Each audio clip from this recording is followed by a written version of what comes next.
diacre, d'un officier, doit être en ordre. Ses enfants en ordre. Sa femme en ordre. Et dans cette maison, la prière doit être remise. Le huissier ou le diacre doit dire à sa famille, ici dans cette maison, Christ est roi. La maison du diacre ou du huissier est une vitrine de l'église. Quand les enfants de Dieu vont se rendre chez vous, le diacre ou le huissier, ils doivent se sentir vraiment dans la maison de Dieu. Ils doivent se sentir bien. À ce moment-là, ils auront confiance pour continuer à aller dans votre église. Sa miséricorde dure à toujours. Qui dira les hauts faits de l'Éternel, qui publiera toute sa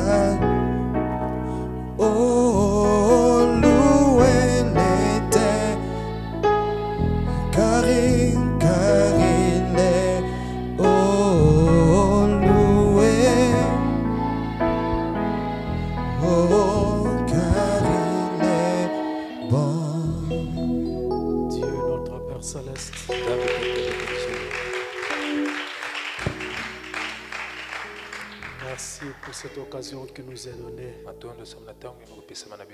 d'être rassemblés autour de la parole de ce côté-ci de l'éternité. Nous venions humblement, Seigneur, respectueusement nous abandonner à toi, demandant ton assistance totale afin que ta parole pénètre nos vies et nous prépare véritablement à te rencontrer. Bénis donc la parole à présent dans nos cœurs, ici et partout dans le monde où tes enfants te suivent. Au nom de Jésus-Christ. Amen. Amen. Je vous salue tous au nom du Seigneur. Et nous rendons grâce à notre Dieu qui nous donne encore l'occasion d'être rassemblés autour de sa parole. Et nous allons donc continuer avec les questions que vous avez posées et donner le meilleur de nous pour répondre à chaque question selon la parole. Alors comme d'habitude, là où nous ne connaissons pas la réponse, nous vous dirons que nous ne savons pas. Voici donc la première question pour gagner du temps. Et c'est d'avoir l'occasion d'aborder l'ensemble ici. Voici la première question. On va lire la parole au fur et à mesure. Pasteur, j'ai déjà mis au monde des enfants sans mariage. Est-ce un péché? J'ai mis au monde des enfants sans un mariage, sans être marié. Est-ce que c'est un péché? Alors ici, nous avons une question qui est très délicate et qui concerne beaucoup la façon dont le monde d'aujourd'hui fonctionne. Vous devez savoir que dans le plan de Dieu, il était établi qu'un homme et une femme puissent avoir des enfants après être mariés, pas avant, mais après le mariage. Donc Dieu voudrait que vous puissiez vous marier d'abord et ensuite seulement vous pouvez avoir des enfants. Tel que ça fonctionne dans le monde aujourd'hui, nous avons ce qu'on appelle l'amour libre. Donc les gens ont comme ça des femmes, des concubines et tout le reste, et ils vont jusqu'à mettre au monde sans être du tout mariés. Cela n'est pas la volonté de Dieu. Alors pour vous, enfants de Dieu, voici ce que nous voulons vous montrer par la parole afin vraiment de vous aider à rester sur le chemin. Écoutez-moi très bien. Je pense que si vous êtes passé par là, vous avez mis au monde sans avant d'être marié, c'est parce que vous étiez dans l'ignorance. Vous ne saviez pas pas ce que la parole de Dieu dit. Maintenant, vous devez apprendre ce que la parole de Dieu dit et enseigner aussi à vos enfants de suivre ce que la parole de Dieu dit. Alors, dans la parole, nous avons ceci. D'abord, nous avons ce qu'on appelle la fornication et ce qu'on appelle l'adultère. Eh bien, il y a fornication lorsque une femme eh bien, va avec un homme sans qu'elle ne soit mariée à cet homme, naturellement. Donc, c'est la vie impure que mène une jeune fille qui va avec des hommes alors qu'elle n'est pas encore mariée. Cette vie impure est appelée fornication. Cette vie impure est encore appelée impudicité. Donc dans la Bible, nous avons deux mots pour cela. Il y a le mot fornication et il y a le mot impudicité. Ces deux notions renvoient donc à cette vie impure que mène la jeune fille qui n'est pas mariée. Ensuite, il y a l'adultère. En revenant sur la fornication, peu importe l'homme, la condition de l'homme avec laquelle la femme sort. Puisqu'elle n'est pas mariée, la femme, la jeune fille, l'acte qu'elle commet avec cet homme-là, pour Dieu, cet acte-là est appelé fornication ou impudicité. Maintenant, il y a aussi l'adultère. Il y a donc adultère lorsque une femme sort avec un homme marié ou non marié, mais dans la seconde condition où l'homme n'est pas marié, si elle, cette femme-là, elle est mariée, l'acte qu'elle commet avec ce jeune homme-là ou ce monsieur-là est un adultère. Donc on ne parle d'adultère que lorsqu'il y a un de deux partenaires qui est marié et qui commettent donc un acte comme ça. L'homme est marié, il va avec une femme mariée ou pas. Pour cet homme-là, son acte est un adultère. Une femme qui est mariée va avec un homme marié ou pas. Pour cette femme-là, c'est un adultère. Un adultère contre son vœu à elle de mariage. Alors ces deux choses, la fornication et l'adultère, peuvent justement amener des naissances, peuvent amener des grossesses. À l'occasion d'une fornication, une jeune fille peut attraper une grossesse. À l'occasion d'un adultère, eh bien, une femme peut attraper une grossesse. Et si donc elle est enceinte, elle va donc mettre au monde un enfant ou des enfants, mais sans que cela ne vienne par le mariage. Et Dieu est vraiment très fâché, très remonté contre de telles choses.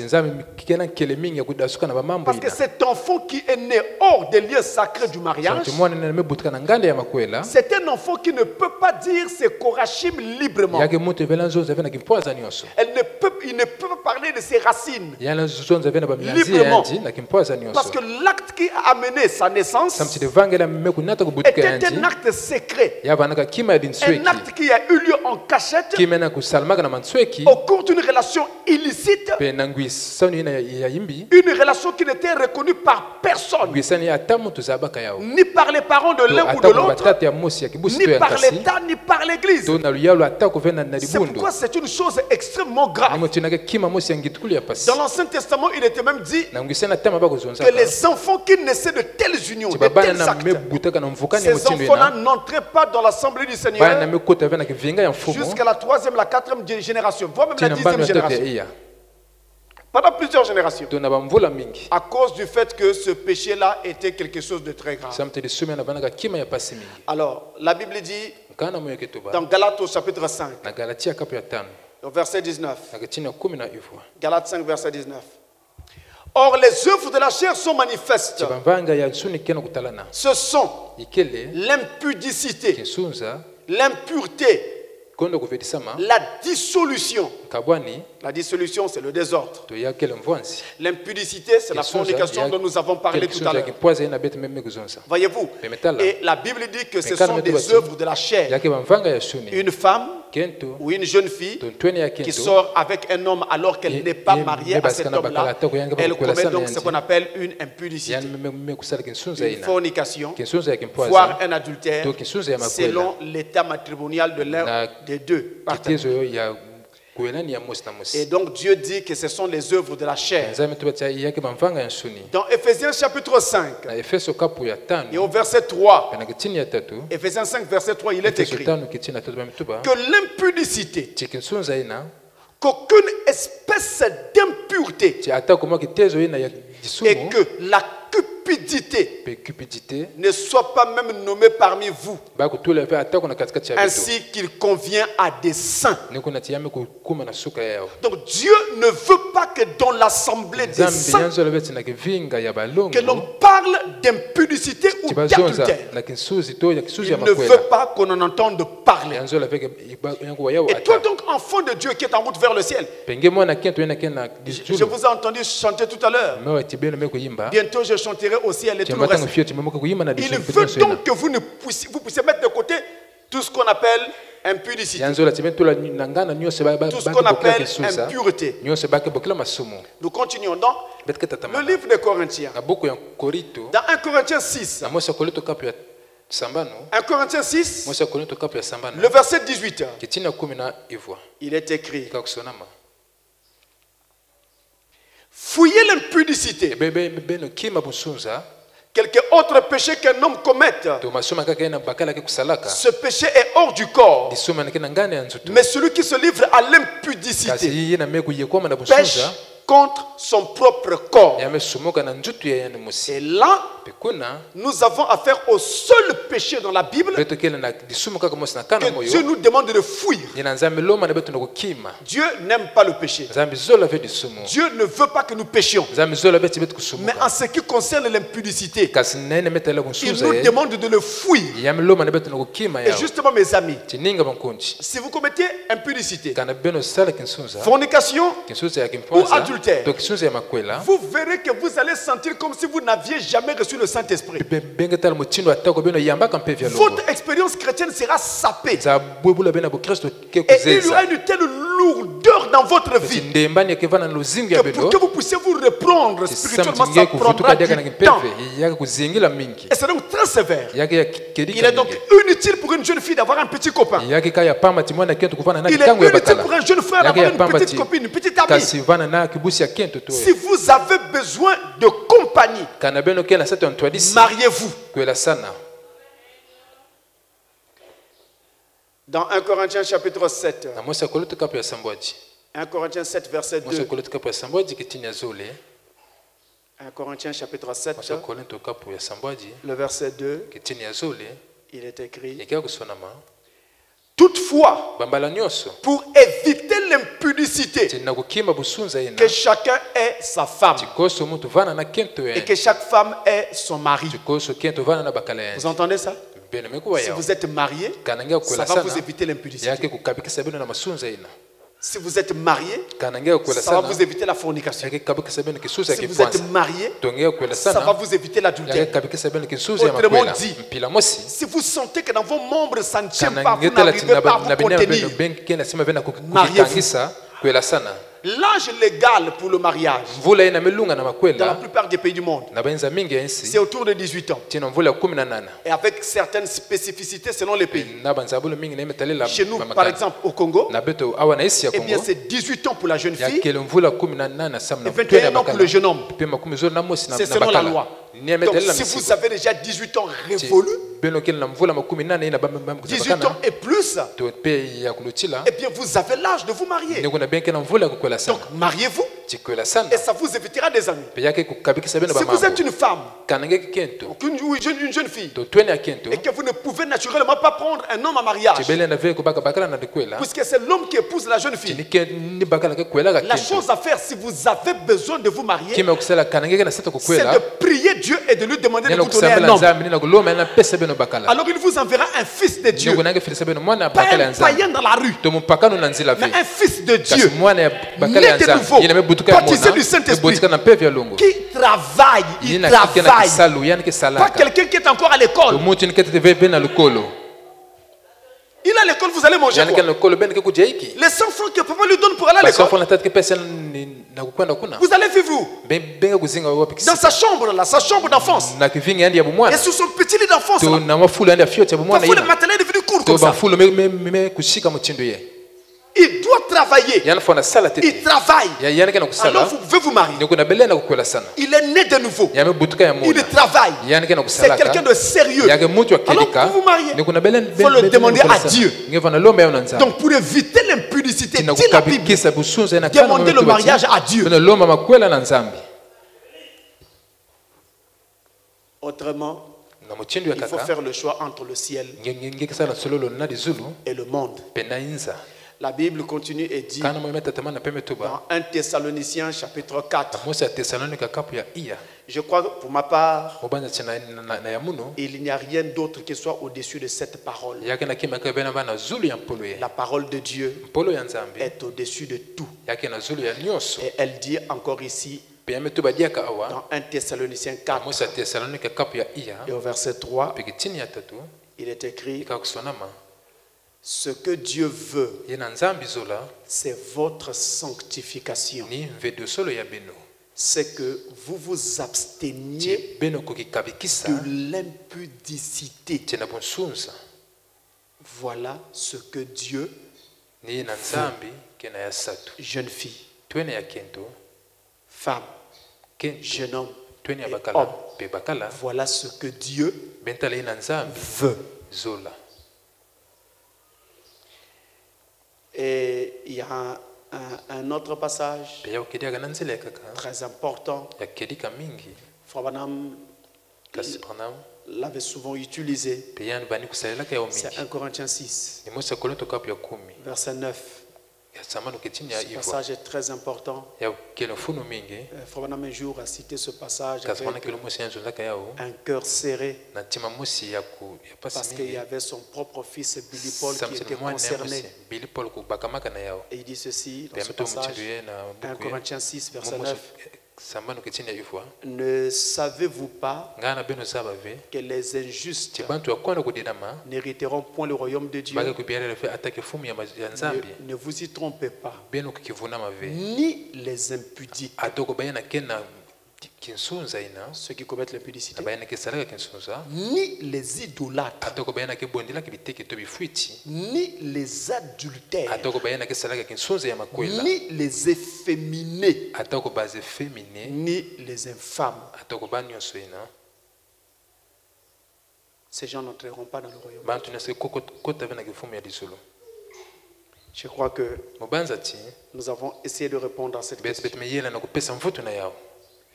Une autre question. Shalom pasteur. Est-il permis à un huissier ou à un diacre de soulever un enfant dans l'église quand il est en service pendant un certain temps debout dans la salle? Est-ce que quelqu'un qui est huissier dans une église ou diacre peut se tenir là, un enfant dans les bras, pendant qu'il est en train d'officier dans la maison de Dieu? Ça va dépendre de quel enfant il s'agit. Si c'est son propre enfant, non. Mais si c'est l'enfant d'un frère ou d'une sœur dans l'église, oui. Ça veut dire quoi? Quand le frère ou la sœur rentre à l'église, il va peut-être aller se soulager. Le huissier ou le diacre peut tenir son enfant pendant ce temps-là. La parole de Dieu est en train de sortir pendant un culte. La sœur rentre sous l'onction. Elle perd le contrôle de son enfant. Le huissier ou le diacre peut tenir son enfant pendant ce temps-là. Donc pour une condition ou une autre comme ça, dans l'assemblée, le huissier ou le diacre peut soulever l'enfant d'un frère ou d'une sœur et le garder avec lui le temps que la maman ou le papa reprennent ses esprits ou soient à l'aise pour pouvoir s'occuper de son enfant. Maintenant, pourquoi je dis que s'il s'agit de l'enfant du huissier lui-même, non.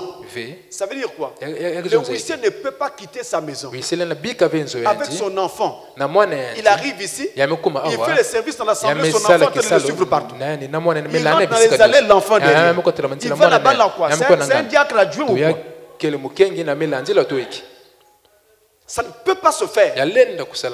Il doit donner cet enfant à sa mère. Ne me dites pas que vous n'avez pas de femme. Si vous n'avez pas de femme, comment vous avez fait pour être diacre? Parce que pour être diacre dans une église, on doit être marié à une seule femme. Donc vous prenez votre enfant pour donner à votre femme. Celle qui tient votre enfant. Tout le temps que vous êtes en train de travailler. Maintenant, si vous n'avez personne pour garder cet enfant ce jour-là, alors vous appelez le pasteur, ou vous appelez le président des diacres ou des huissiers, pour lui dire que là, aujourd'hui, vous avez un empêchement et que vous ne saurez pas servir. À moins que votre enfant puisse accepter d'être porté ou gardé par quelqu'un d'autre. Alors vous viendrez, par exemple, avec cet enfant à l'église, vous la confiez à une sœur ou à un frère qui peut garder cet enfant le temps que vous servez. Mais il faut bien que ce soit un enfant qui accepte d'être gardé par quelqu'un d'autre. Autrement, ce n'est pas bon du tout. Le huissier doit avoir la possibilité de travailler librement. Et vous devez savoir que quand on travaille dans la maison de Dieu, même votre famille est comptable pour le travail que vous faites. C'est pas la maison d'un diacre ou d'un huissier ne peut pas et ne doit pas être une maison désordonnée où les gens boivent, fument, font tout ce qu'ils veulent. Parfois à l'intérieur, la femme du diacre prend le kene où elle est. Ou le lunguila. Mais nous avons vu ces choses, mes amis. Nous avons eu même la femme d'un pasteur qui vendait le lunguila. Elle fabriquait elle-même. Ensuite, elle vendait sur l'école. C'est terrible. C'est nocif et dévastateur. La maison d'un diacre, d'un huissier, doit être en ordre. Ses enfants en ordre. Sa femme en ordre. Et dans cette maison-là, prière doit être remise. Le huissier ou le diacre doit dire à sa famille, ici dans cette maison, Christ est roi. La maison du diacre ou d'un huissier est une vitrine de l'église. Quand les enfants de Dieu vont se rendre chez vous, le diacre ou le huissier, ils doivent se sentir vraiment dans la maison de Dieu. Ils doivent se sentir bien. À ce moment-là, ils auront confiance pour continuer à aller dans votre église. Mais l'enfant de Dieu arrive chez un huissier. Le huissier ou le diacre est en train de se battre avec sa femme. Il s'injurie en patois. Quel courage cet enfant de Dieu aura quand vous venez à l'église? Le huissier lui-même ne vit pas la parole. Le diacre ne vit pas la parole. Comment je vais avoir le courage de continuer à aller dans cette église-là? Responsabilité. Frère Branham donc dit ceci par rapport à la façon dont les diacres et les huissiers peuvent se comporter dans le tabernacle vis-à-vis des enfants de Dieu. Nous prenons par exemple l'ordre de l'église de 1958. L'ordre de l'église du 7 octobre 58. L'ordre de l'église du 7 octobre 1958. Le paragraphe 23. Là, Frère Branham dit... paragraphe 23. Ensuite, je crois que les adorateurs, les enfants de Dieu devraient être accueillis pendant qu'ils entrent. On devrait leur montrer où accrocher leur veste. Je réponds, c'est très important. Chaque mot compte. Chaque mot compte. Écoutez bien. Ensuite, je crois que les adorateurs devraient être accueillis pendant qu'ils entrent. On devrait leur montrer où accrocher leur veste et leur chapeau et où s'asseoir, et ce avec l'hospitalité que seuls les huissiers ou les diacres remplis du Saint-Esprit peuvent offrir, dans l'amour, afin de voir l'église du Dieu vivant aller de l'avant. Les enfants de Dieu arrivent. Que font les huissiers ou les diacres? Ils les accueillent. Soyez les bienvenus, frères. Ils les accueillent. Mais pas qu'à la porte, là-bas on a quelqu'un avec un front fermé. Peut-être qu'il n'a pas mangé, ça fait 2 jours. Il est là, front fermé. Dès que tu arrives là, mais attends, c'est pas un service militaire. On a l'église. Tu ne peux pas accueillir les enfants de Dieu comme ça. Si tu n'es pas apte à faire le service, dépose, on va trouver quelqu'un d'autre. On doit être gentil. Que Dieu te bénisse, mon frère. Ça va, frère? Tout va bien? Rentre, mon frère. Il y a une place là-bas. En général, soit le diacre lui-même accompagne le frère ou la soeur jusqu'à l'endroit où il va s'asseoir. Ou alors, pour que la porte ne reste pas vide, ils font un travail de relais. Lorsque celui qui a la porte a reçu, gentiment, amicalement, avec douceur, il oriente directement cette personne vers un diacre qui est dans le couloir. Va vers le diacre que tu vois. Le frère va vers lui. Et c'est ce diacre-là qui va maintenant l'accompagner et l'amener à lui montrer un endroit. Pour vous installer ici. Frère Branham va plus loin. Il va même jusqu'à dire, demander à ce frère-là, est-ce qu'ici ça te va? Tu veux être un peu plus en avant ou un peu plus en arrière? Qu'est-ce qui tirait bien, mon frère? Frère Branham demande même que vous demandiez ça au frère. Gentillesse totale. Une église comme ça, où les diacres sont très gentils. Le frère ou la soeur qui est venu surtout la première fois aura envie de revenir. Mais quand il arrive, il trouve des gens qui sont barbares. Pardonnez-moi l'expression. Des gens qui sont vraiment froids. Des gens, en tout cas, à la limite que on dit seulement qu'ils sont humains. Ce que je peux dire, quoi. Pour ne pas froisser les gens. Ce frère-là n'aura pas envie de revenir. Il vous est déjà arrivé d'entrer dans un lieu de service, un magasin, une pharmacie, n'importe où. On vous accueille mal. Pour ne pas déranger, vous allez quand même acheter. Mais quand vous sortez, c'est pour la dernière fois. Vous ne reviendrez plus jamais dans ces lieux. Là où vous me voyez là, j'ai beaucoup de lieux comme ça où jamais, plus jamais je ne peux remettre le pied. Parce que les gens qui sont là ne comprennent pas que le client est roi. Le poste que vous avez, c'est l'argent que le client là amène qui vous fait vivre. Vous l'accueillez mal. Qu'est-ce qu'il ne reviendra plus? C'est pareil pour les restaurants et pour toutes les choses. Le public est si errant. C'est aussi pareil pour une église. On a besoin d'être gentil, amical. Et d'ailleurs, même quand vous accueillez les nouveaux venus, mais il faut leur serrer la main. Les personnes qui sont déjà autour d'elles là-bas, quand le pasteur ou le diacre qui les présente aura donné le signal, vous les saluez, vous les embrassez. Cet amour-là retiendra les gens.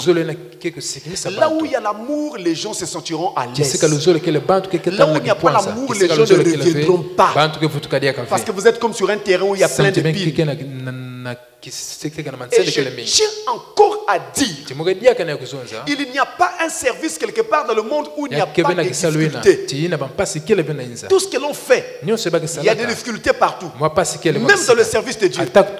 Mais quand vous êtes au service de Dieu, vous devez d'abord mettre tout votre tralala de côté. Vous devez mettre tous vos soucis de côté.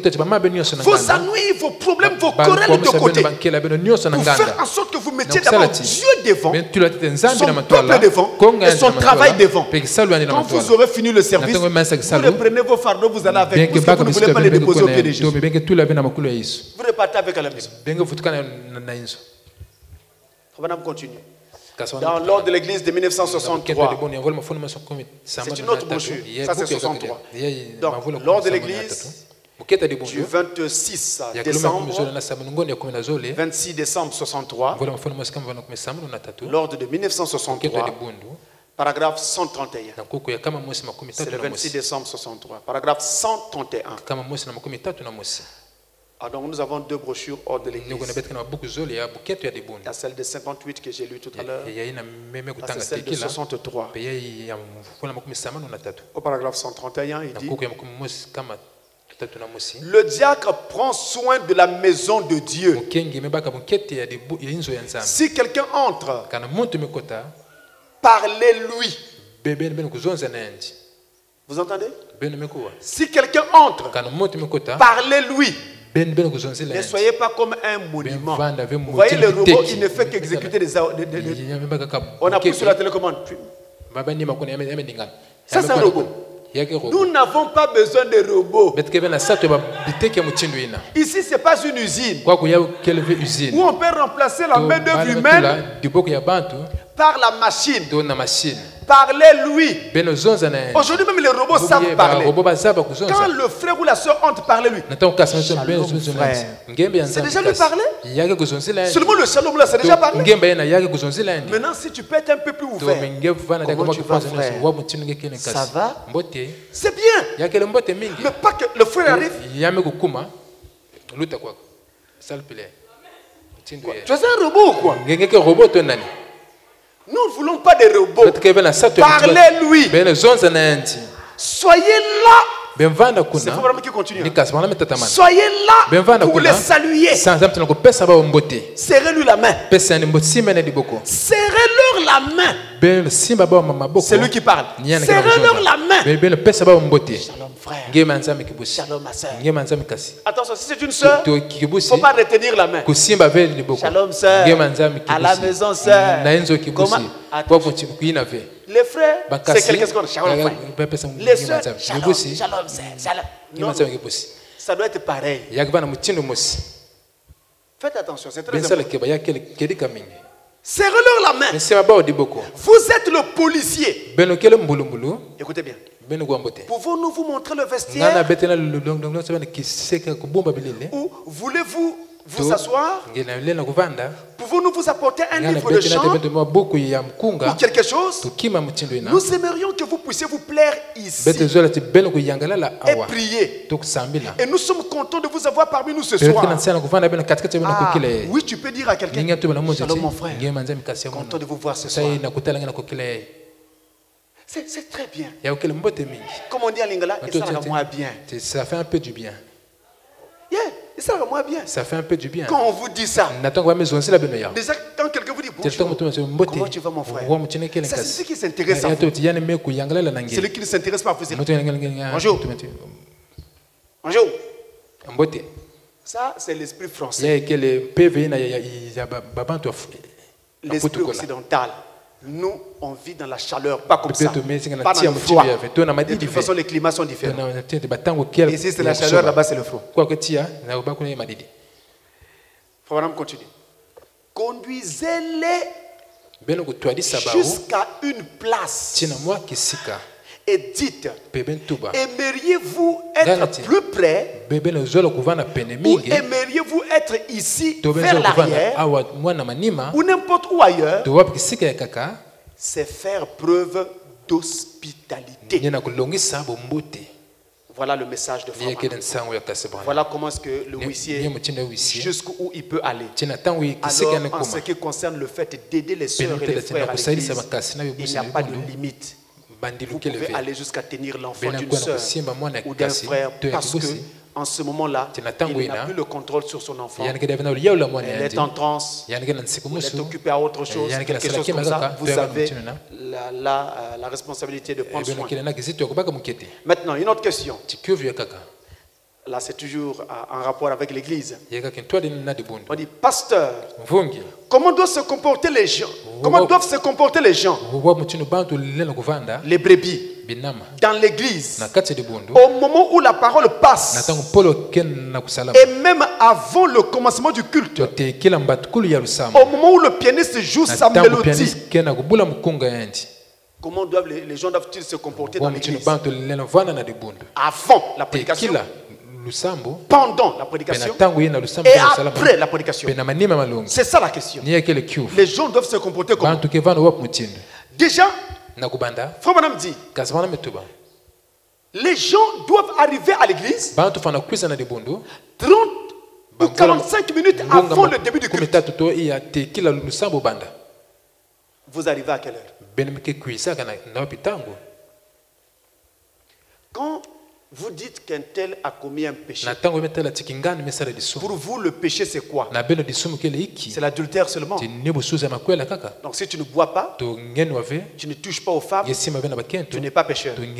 Quand tu viens en retard à l'église, tu n'es pas pécheur. Mais c'est un péché. Le péché c'est la transgression de la loi. Quand vous transgressez la loi de Dieu, la parole, c'est ça qu'on appelle péché. Le prophète dit on arrive 30 ou 45 minutes avant le début du culte. Arrivé après, vous avez brisé la parole. Et quand vous arrivez, bien sûr, à moins qu'il y ait eu une occupation qui vous a naturellement retenu malgré vous, et par preuve d'amour pour Dieu, malgré le temps qui reste pour courir à l'église, là, il n'y a pas de souci. Quand vous arrivez 45 minutes avant, vous entrez dans la salle, vous vous installez. Alors vous devez rester silencieux. Pendant ce temps-là, dans l'assemblée, les gens arrivent un à un. Ils entrent, chacun prend une place selon la place que le diacre ou le huissier lui indique. Là où ils se sont à l'aise.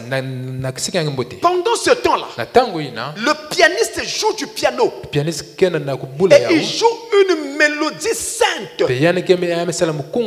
Il joue en rythme d'adoration. Il ne chante pas en louange des cantiques trop bruyants, mais une musique calme et douce. Mon Dieu, plus près de toi. Des choses comme ça. Mais avec la mélodie, tout simplement, on n'a pas besoin de paroles. On joue cela.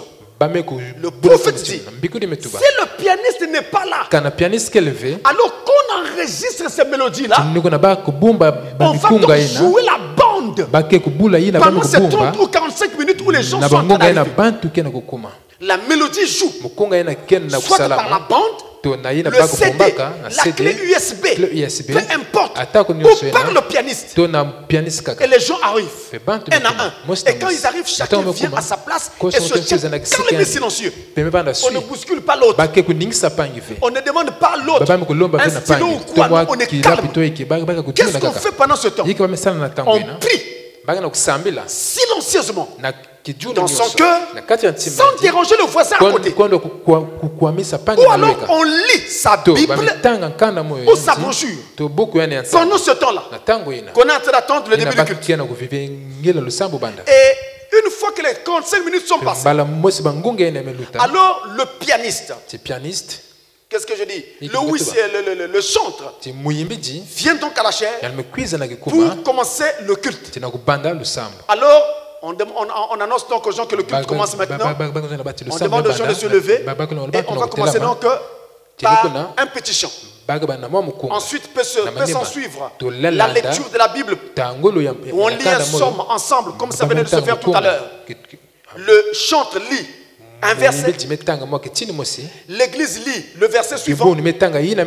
Et on intervertit comme ça.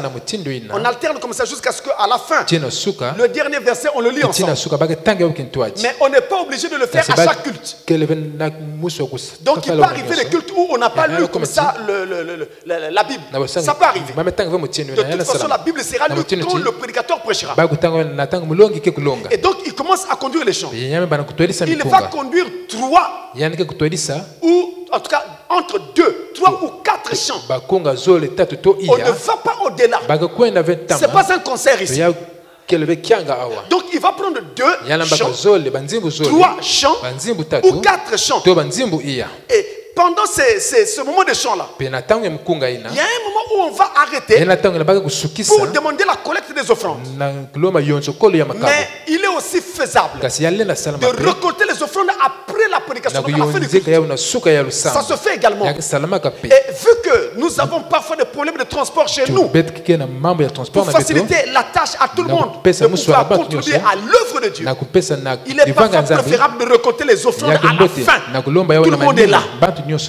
Ensuite, vous devez noter aussi que si quelqu'un se trouve à l'extérieur de l'église, on ne doit jamais sortir avec le panier pour aller prendre l'argent dehors. C'est celui qui est dehors qui doit revenir dans la salle pour mettre l'argent dans le panier. C'est un ordre du prophète. Et donc, quand on a chanté ces chants-là, ensuite on va encore arrêter un moment pour les témoignages ou la prière pour certaines requêtes. S'il y en a, s'il n'y en a pas, eh bien on peut s'arrêter pour dire un mot de prière et on continue. Et quand on a fini de chanter ces 3 ou 4 chants, on appelle alors le prédicateur. Pendant la période de chant, vous êtes libre d'adorer votre Dieu debout ou assis. Mais je vous conseillerais de le faire debout. La meilleure position pour adorer Dieu, c'est debout. Vous verrez que vous aurez l'onction qu'il faut. Vous verrez également que vous n'allez pas somnoler. Vous n'allez pas chanter comme si vous étiez à une morgue. Et quand donc on appelle le prédicateur, alors le chant dira, maintenant nous allons incliner nos têtes pour appeler le pasteur. Le prédicateur arrive et là, à ce moment-là, c'est le pianiste qui joue encore une mélodie pour que le pasteur entre. Le pasteur arrive et il commence son culte, sa prédication. Pendant la prédication du pasteur, vous êtes libre de dire Amen à la parole. Vous êtes libre de crier Alléluia à la parole. Vous êtes libre. Si la parole te touche, tu dois dire Amen. Quand tu dis Amen, la parole se fait chair en toi. Mais si tu ne dis pas Amen, tu entendras et ça sortira par là. Mais quand tu dis Amen, le Saint-Esprit va t'attraper sur la base de l'Amen que tu as dit. Et il te dira, mais tu as dit Amen à ça à l'église. Pourquoi tu viens faire ça maintenant là dehors? En d'autres termes, en disant Amen à la parole, on amène la parole à se faire chair en soi. Une église du Dieu vivant ne peut pas être comme une morgue. Là où les gens sont congelés.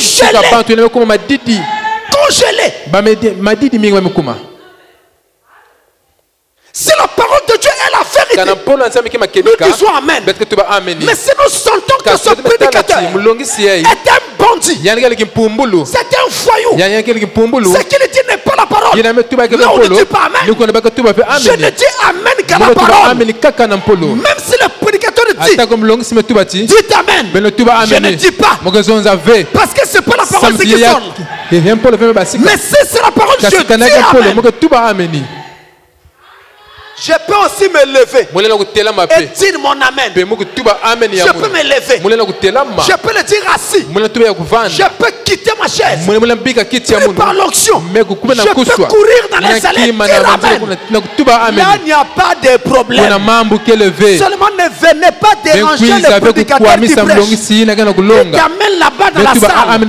Que l'onction vous prenne là-bas. Laissez le prédicateur continuer à prêcher. Voilà ce qu'il faudra faire. Et à la fin du culte, alors on a prié selon que le Saint-Esprit conduit. Il y a peut-être des paroles en langue, des prophéties ou quoi qui peuvent sortir. En ce moment-là, suivez ce que le pasteur vous dira. S'il y a par exemple un parole en langue, l'église, elle doit faire attention au pasteur. Pas au parole en langue, mais au pasteur. Quand le pasteur va dire, inclinons nos têtes, cela signifie que le pasteur a perçu que ce parlant en langue, c'est le Saint-Esprit qui est en train de parler. C'est lui qui anime ce frère ou cette soeur. C'est pourquoi il demande à l'église d'incliner la tête par respect. Nous inclinons la tête, tous nous écoutons ce parlant en langue. Ensuite nous entendons. Si c'est un parlant en langue, on attend l'interprétation. Quand il est sorti, alors selon ce que Dieu nous a dit en message, nous allons donc exploiter cela. Si ça concerne l'église ou l'individu, on va exploiter en tenant compte de ce qui a été dit. À la fin, on s'embrasse les uns les autres et nous prions et sortons en chantant un cantique et en nous attendant à Dieu pour nous revoir la prochaine fois. Voilà donc en fait comment on devrait gérer ça. Alors, il y a un point que je n'ai pas abordé. C'est le point sur les dons de l'esprit. Si dans une église, vous avez déjà les dons de l'esprit qui sont manifestés, ça se fait déjà ici, mais nous attendons que ça soit encore beaucoup plus manifesté. Alors, qu'est-ce qu'on fait? On doit rassembler ces gens-là qui ont donc ces dons de l'esprit. Et ensuite, on va les prendre à part. Pendant que le culte doit commencer, eux, ils doivent toujours arriver à l'église le dimanche beaucoup plus tôt afin de tenir ce qu'on appelle un service de dons. Ce comité-là s'appelle le comité de dons. On parle de la brochure Ordre de 1963. Donc ils se rassemblent là-bas au moins 30-45 minutes avant même que les portes de l'église ne s'ouvrent. Ils se rassemblent dans une salle à part. Et ils chantent, ils prient, ils chantent, ils prient pour voir si Dieu n'aura pas un message à nous donner. S'il y a un message qui a été donné et que ce message a été confirmé par 2 personnes tout au moins, alors ce message sera donc écrit, noté sur papier et déposé à la chaire. Quand le prédicateur viendra donc à l'autel, il trouvera ce message. Alors il va le lire au bénéfice de toute l'assemblée.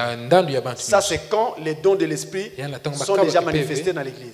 Alors cette façon de faire a le mérite de faire que on évite que les gens parlent en langue pendant que la prédication est en train d'être donnée. Parce que les messages ont déjà été donnés avant. Alors si Dieu doit parler en langue vraiment, pendant que le prédicateur prêche, ça signifie qu'il s'agit vraiment d'une urgence. Peut-être quelqu'un qui est sur le point de mourir, quelque chose comme ça. Alors Dieu est obligé, pour la vie de cette personne-là, d'interrompre le prédicateur qui prêche. Mais ce n'est pas ce qui doit se faire normalement. Là, c'est un cas particulier parce qu'il s'agit d'une urgence. Sinon, les moments où les gens qui ont les dons de l'esprit sont priés de prophétiser dans l'assemblée, c'est lors du comité des dons, avant l'ouverture des portes de l'église, lors des chants et louanges, et après la prédication. Mais attention, même après la prédication, on ne prophétise pas n'importe comment. C'est après la prédication. Le prédicateur fait l'appel à l'autel. Il appelle les âmes à venir donner leur vie à Christ. Vous n'avez pas le droit de prophétiser cette terre. Parce que ce qui se fait là, l'appel à l'autel est plus important que la prophétie. Là, il s'agit du salut d'une âme. On ne doit pas interrompre cela. Cette phase-là s'appelle le ratissage. Le prédicateur a prêché. Maintenant, il est en train de ratisser. Il appelle maintenant les gens à donner leur vie à Christ. On ne prophétise pas. Quand le pasteur aura fini avec cette phase-là, alors si vous avez une prophétie, un parlant, vous pourrez alors maintenant le donner librement. Mais pas avant. Voilà comment ça fonctionne dans une église sérieuse. C'est très important. Très important. Alors je vais essayer d'aller vite. Shalom pasteur. Vous avez on avait un certain débat sur le baptême d'eau avec des frères du message. Selon eux, le vrai baptême d'eau doit se passer dans une rivière et non dans un baptistère. Qu'en dites-vous? Selon ces frères-là, le baptême ne doit se passer que dans une rivière, jamais dans un baptistère. Qu'est-ce que vous en dites? Je n'ai rien à dire. Je dois seulement citer la parole. Mais à vous, j'ai quelque chose à dire. Vous avez dit, vous aviez un débat. C'est interdit dans le message. La brochure, les dons appropriés. Fabana me dit non, on ne fait pas des choses comme ça. Et dans question-réponse du 12 janvier 1961, le prophète dit, pasteur, dites à vos brebis de ne pas discuter sur les doctrines ça et là. Les frères là qui le croient, pasteur leur enseigne. Vous aussi croyez ce que votre pasteur vous enseigne. Ne faites pas des débats avec les gens. Ce sont des débats stériles. La preuve est là. Est-ce qu'ils ont cru? C'est des débats stériles. Celui-ci veut montrer que c'est lui qui connaît. L'autre veut montrer que non, c'est mon pasteur qui est meilleur que ton pasteur. Il n'y a pas de meilleur pasteur. Il n'y a que des pasteurs. Le seul pasteur qui soit vraiment meilleur, c'est Christ seul. Nous avons juste besoin de croire la parole et d'avancer avec la parole. Oublions ces histoires du passé là. Ces débats, ces querelles, ça n'amène nulle part. Prions, jeûnons, lisons la parole pour notre perfectionnement. Pas pour aller faire des débats. Ça n'amène nulle part. Dites à ces frères-là, excusez-moi frère, je ne discute pas. Pourquoi frère? Non, ça m'a interdit ça. Si vous voyez ça comme ça, allez demander à votre pasteur. Moi aussi, je demande à mon pasteur. Mais je n'entre pas là-bas, frère. Non, frère, je ne veux pas discuter parce que tu n'as pas d'écriture. Dans votre église, vous n'avez pas d'écriture. Merci, frère, nous n'avons pas d'écriture dans nos églises. Vous restez avec les écritures. Vous voyez, quelqu'un comme ça, vous lui dites, frère, madame, interdit ça, il bouge quand même. Vous voyez qu'il a un esprit délinquant, vous voyez pas. La première chose, dès que vous entendez que frère madame l'a dit, si vous avez un doute démoniaque, frère, pardon, est-ce que je peux avoir l'écriture là où frère madame l'avait dit? Mais pas nier ce que le prophète a dit, ça c'est de la délinquance. Donc à vous, je vous dis, ne faites pas de débats. Je n'en ai pas besoin. Nous n'en voulons pas. Nous n'en voulons pas. Il y avait une fois un musulman qui était venu ici en ville. C'est beaucoup de bruit ici à la télévision. Des pasteurs étaient en train de se bousculer pour aller faire des débats avec nous. J'ai entendu même les païens dire que pour clouer ce musulman-là, il faut appeler juste un homme, pasteur Francis. Si lui vient sur le plateau là, le musulman-là ne parlera pas. J'ai entendu. C'était flatteur, n'est-ce pas? Mais je ne suis pas allé. Parce que frère Branham est-ce qu'il allait croire? Pourquoi parler avec quelqu'un qui dès le départ n'a pas envie de connaître, ne veut pas croire? Toi tu vas montrer quoi? Soyons sages. Vous voyez, le christianisme a été très mal vécu. Depuis le commencement du christianisme chez nous en Afrique, les gens ont créé des comités où ils allaient apprendre les versets bibliques. Et quand ils venaient, ils pouvaient te citer les versets. Et quand ils citent les versets, pour lui, il est spirituel. Mais entre-temps, ce verset n'avait aucune emprise sur sa vie. C'est pas ça le christianisme. Le christianisme, c'est voir Christ venir dans ta vie, se faire chair et vivre sa parole au travers de toi. Alors on voit l'humilité dans ta vie.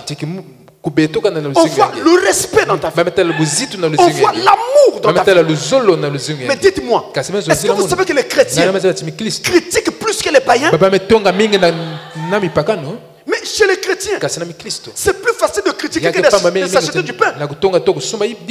Le chrétien critique très facilement. Et surtout les pasteurs. En premier.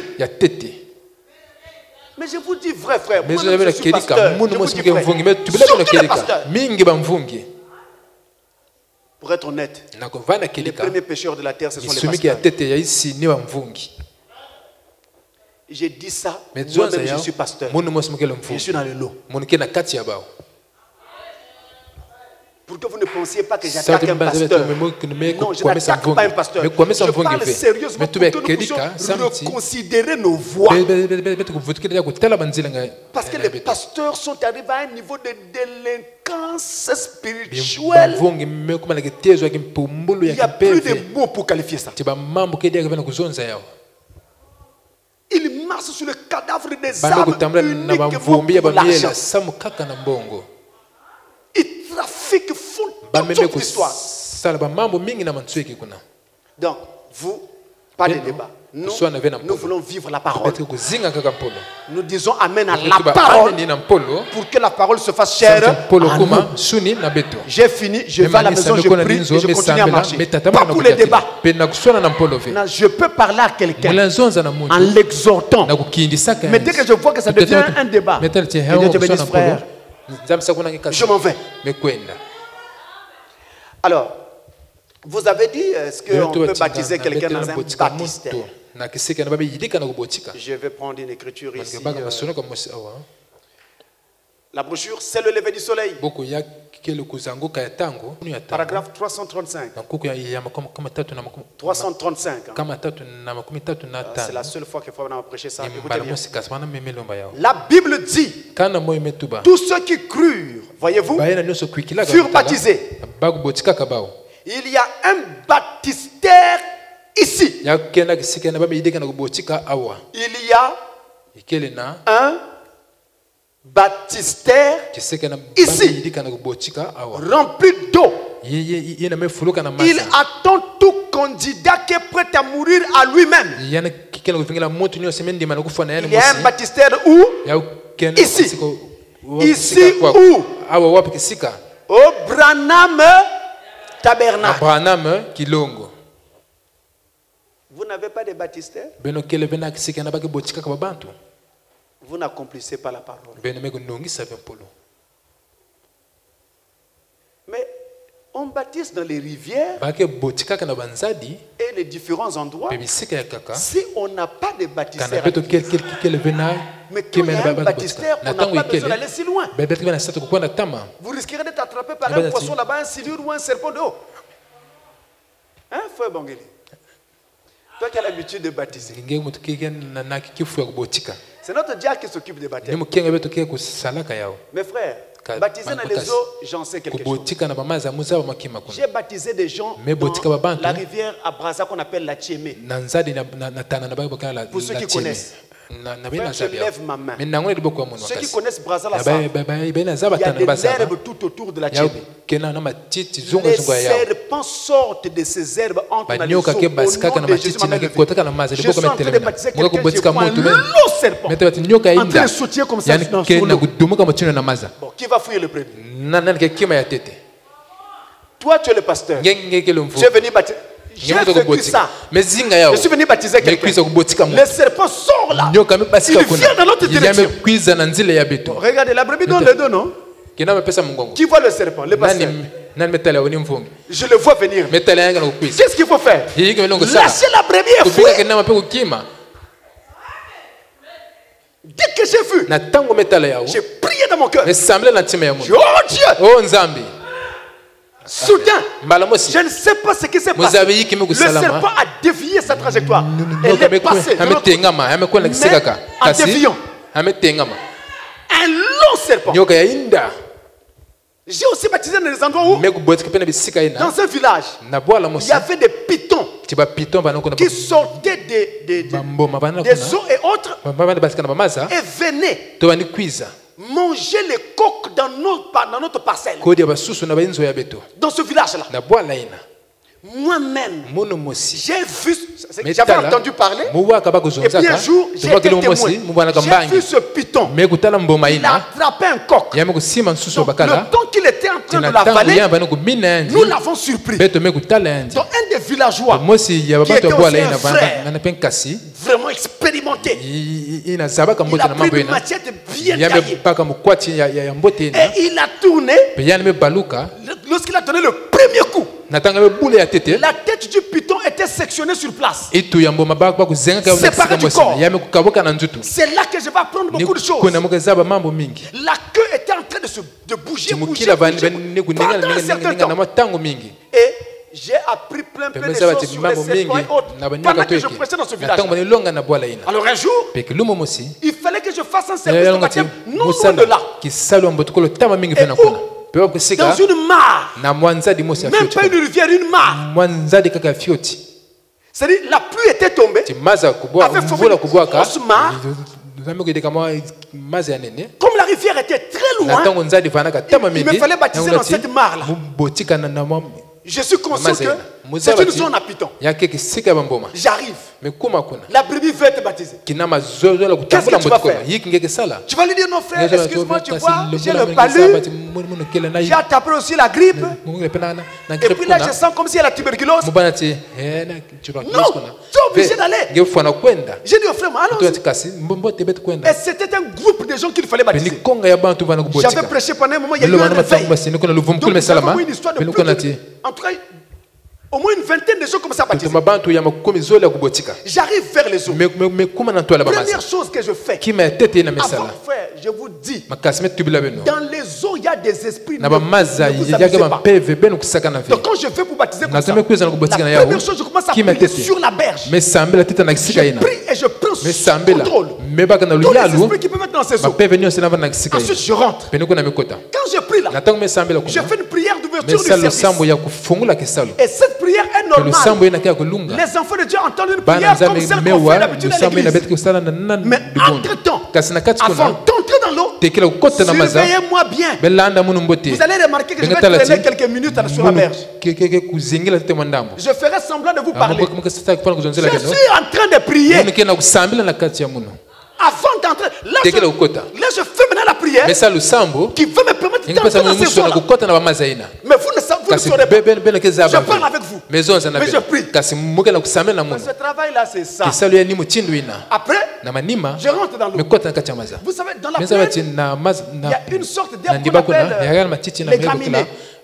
Ça forme une touffe comme ça. Maintenant, quand l'eau remplit et forme une grosse mare, la touffe là, mêlée à la boue, elle devient glissante. Je rentre. Quand je rentre, je mets un pied quelque part, ça tombe sur cette touffe. À cause de la boue, ça glisse. J'écris, aïe Seigneur, est-ce que ce n'est pas la tête d'un python?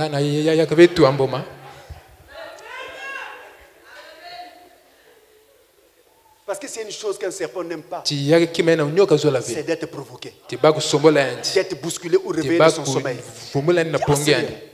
Est-ce que c'est pas la tête d'un python? Je reste moi tranquille. Pour éviter toute réaction brusque. Les serpents n'aiment pas ça. Après, j'avance encore. Petit à petit. Mais pendant ce temps, je suis en train de dire au peuple, attendez, je vais vous faire signe. Ils ne savent pas ce que je suis en train de vivre dans l'eau là. Et je suis en train de prier en même temps. Après, je trouve un endroit où c'est bien. Avant d'appeler la première personne, je prie encore. À la fin, j'appelle la première personne. Et on commence à faire le baptême. On peut maintenant sortir. Vous voyez, on utilise un baptistère si Si les eaux sont très loin, vous pouvez utiliser un baptistère. Si vous avez aussi déjà fait un baptistère à l'église, ça vous évite d'aller loin. Au Branham Tabernacle, il y avait un baptistère. Cherchez la brochure. Identifié à Christ. Version française. Qu'avaient fait les frères de France. Pas la version de la voix de Dieu. Il y a une version qu'avaient fait les frères de France. Vous verrez, on a mis dans cette brochure-là la photo du baptistère du Branham Tabernacle. Avec William Branham en veste dans l'eau, pour baptiser. Donc quand il avait fini de prêcher, il rentre dans l'eau avec son costume. Il baptisait les gens. Il vient baptiser les gens. Au-dessus, on a mis un miroir, un grand miroir qui était incliné comme ça. De sorte que les frères qui étaient dans la salle, à l'église, pouvaient voir par ce miroir ce qui se passait dans le baptistère. Et donc ils assistaient au baptême qui avait lieu depuis la salle. On levait le rideau. Le baptistère était derrière le rideau. Donc on levait le rideau. Il y avait un baptistère au fond du mur, à l'intérieur de cette pièce-là. Au-dessus, on avait mis un miroir. Et il était incliné sur le baptistère. De sorte que l'image de ce qui s'est passé dans le baptistère se voyait sur le miroir. Les frères dans la salle pouvaient voir et donc assister au baptême d'eau. Le baptistère s'utilise. Et il y a plein de prédications pour ça. Vous pouvez regarder par exemple le Dieu de cet âge mauvais. La brochure Le Dieu de cet âge mauvais. Paragraphe 195. Frère Branham a parlé de ça au paragraphe 195. Alors je vais certainement m'arrêter là. Je vais certainement m'arrêter là et en vous lisant cette écriture que voici. Dans la brochure, essayez de rendre un service à Dieu en dehors de sa volonté. Essayez de rendre un service à Dieu en dehors de sa volonté. Du 27 novembre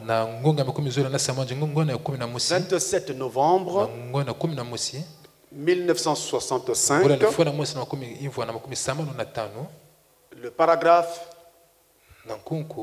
115. 115. Il dit ceci. Je l'ai baptisé après qu'il avait été trinitaire. Je l'ai baptisé. C'est une de mes premières séries de réunions. Quand frère Banks Woods avait dû lui prêter ses vêtements, c'était un homme assez fort, comme vous voyez. Et il était descendu dans le baptistère. Et je l'avais baptisé à l'âge de 85 ou 90 ans au nom du Seigneur Jésus. Vous entendez ça? Qui a baptisé William Branham, un frère costaud, ou dans un baptistère. Vous comprenez? C'est la parole. Que le Seigneur vous bénisse. Que l'attraction sur la montagne.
Chacun va se le mettre à Dieu en prière. Le Seigneur nous a dit pas mal de choses.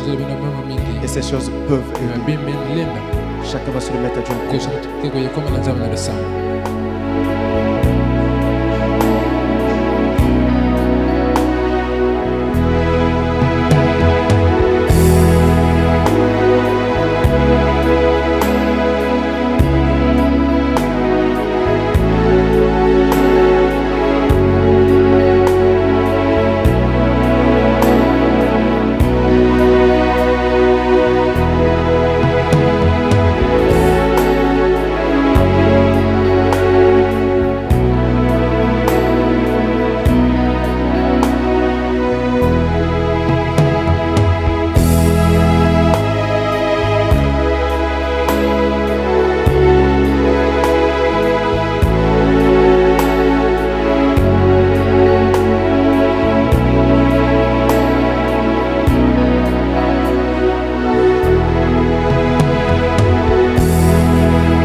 Porter sa croix ce soir, qu'il lève simplement sa main pendant que nous allons prier le Seigneur. Levez seulement votre main si vous voulez qu'on se souvienne de vous dans la prière. Dieu notre Père, ce soir, tu es encore descendu au milieu de nous, emmenant la parole jusque dans nos cœurs. En peu de mots, beaucoup de choses profondes ont été dites. Seigneur notre Dieu, nous prions Père qu'au travers de cette parole, que tu puisses conscientiser nos âmes. Et là où, Père bien-aimé, nous n'étions pas vigilants, que notre vigilance soit éveillée. Seigneur notre Dieu, toi qui as emmené cette parole dans nos cœurs, puisse ceci, puisse cette dernière apporter un grand réveil dans chaque cœur qui a écouté cette parole. Tu as dit aucune personne ne peut venir auprès de toi et repartir telle qu'elle est venue. Oh Dieu, regarde ce peuple ici. Regarde ce peuple partout dans le monde entier. Comment, Père bien-aimé, le christianisme est même en train de perdre son éclat. Aide-nous, Père bien-aimé, à être ce peuple qui va relever le défi et qui va travailler ardemment pour toi. Bénis chaque cœur ce soir. S'il y a quelqu'un, oh Dieu, qui était venu, Seigneur, dans un quelconque besoin, nous prions qu'il soit exaucé au nom de Jésus-Christ. Merci, oh Dieu, pour ton serviteur que tu as encore utilisé. Nous te prions, Père, alors qu'il a été une grande bénédiction pour le peuple de Dieu ce soir, d'en le garder davantage, d'en le soutenir davantage, rends-le de plus en plus conséquent, Seigneur, afin que, Seigneur notre Dieu, qu'il puisse continuer à travailler ardemment pour toi. Car tu t'es crié, la moisson est grande, mais il y a peu d'ouvriers. Ainsi, tiens cet ouvrier entre tes mains et qu'il puisse continuer à toujours être une bénédiction pour ton peuple. Rentre avec chacun de nous et guéris nos cœurs, guéris nos corps, au nom de Jésus-Christ notre Dieu. Amen. Que le Seigneur vous bénisse richement. Oh, shalom au nom de Jésus. Alors la musique, je me sens tellement bien. Dites shalom à votre frère. Demandez-lui le nom. Demandez-lui son quartier. Fais comme frère Branham l'a dit. Est-ce que tu vas bien? Est-ce que tu as apprécié la parole? Alléluia. Salut ton frère. Salut ta soeur. Dis-lui un grand shalom. Embrasse ta soeur. Embrasse ton frère. Alléluia, alléluia, alléluia. Alléluia. Là où je trouve la joie. Oh, je me sens tellement bien quand je suis à l'église devant mes bien-aimés. Oh, vous pouvez tout m'arracher. Oh, vous pouvez tout m'arracher. Laissez-moi mon église, c'est là où je trouve la joie. Oh, quel moment tellement bien. Quand moi je suis à l'église. Oh, quel moment tellement bien. Quand moi je suis à l'église. Oh, de